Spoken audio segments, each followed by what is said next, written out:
Avalanches happen in the winter mountains every year. Although incidents involving burial are rare, would you know what to do if you had to rescue somebody?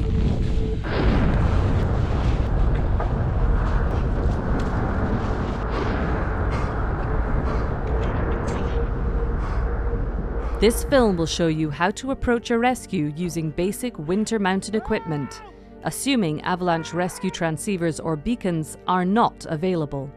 We will cover your safety, your immediate response, searching and probing for a buried person, digging out a person, first aid, your safety. Look around you and consider the prospect of more avalanches. Could another avalanche occur from a different slope? Is it snowing or drifting heavily, making a secondary avalanche possible?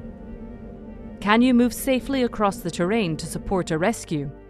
You will need to balance your safety concerns with the reality that you and those around you are the best chance of survival for the buried person.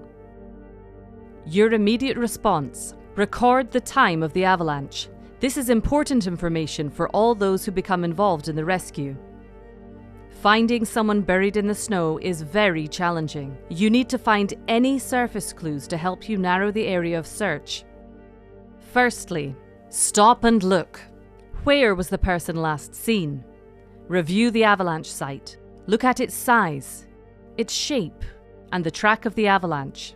Are there obvious surface clues such as equipment on the snow or kit sticking out of the snow? Call for help. Avalanche rescue needs people and equipment, so call for help and get people and resources heading your way. Shout or whistle to attract attention of those around you. Check your phone signal to see if you can call mountain rescue. At this stage, it is more important to search for the buried person rather than to search for a phone signal. Remember that you and those around you represent the immediate and best chance of survival for the buried person. If you have a signal, then dial 999 and ask for police mountain rescue. Do this whilst you continue searching. Your rescue response remains your priority. You will need clear information for the 999 call, so be able to describe your location and what has happened. Your rapid initial assessment will hopefully begin to narrow your search area. Searching and probing for a buried person. Clarify where the person was last seen.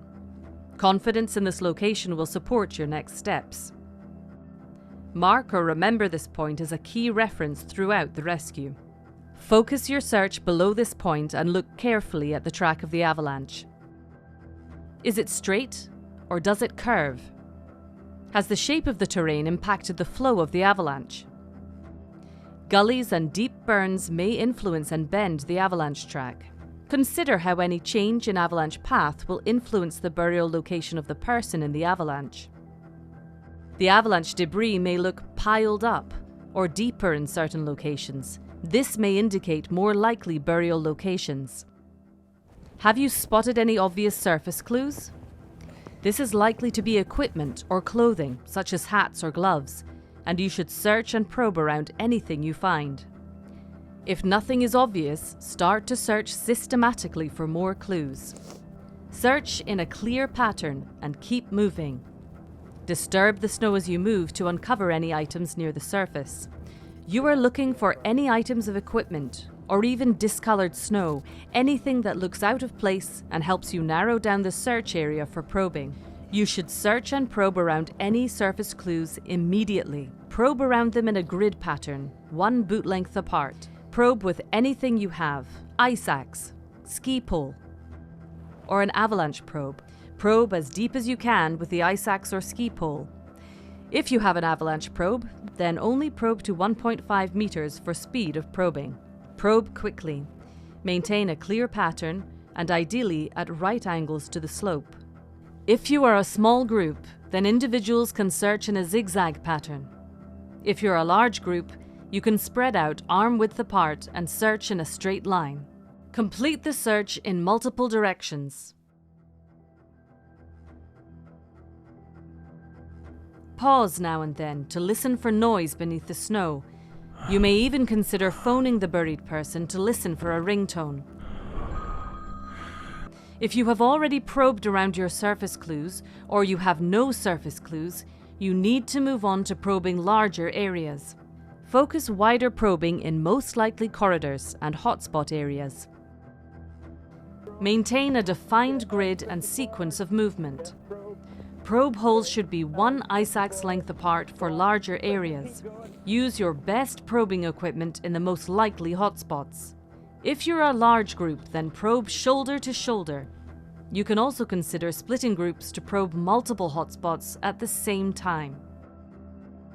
Do not give up on your probing. You cannot start digging until you have something to dig for. Go over all surface clues and hotspots multiple times if needed.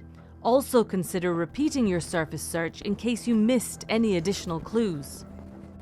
Confirming a probe strike.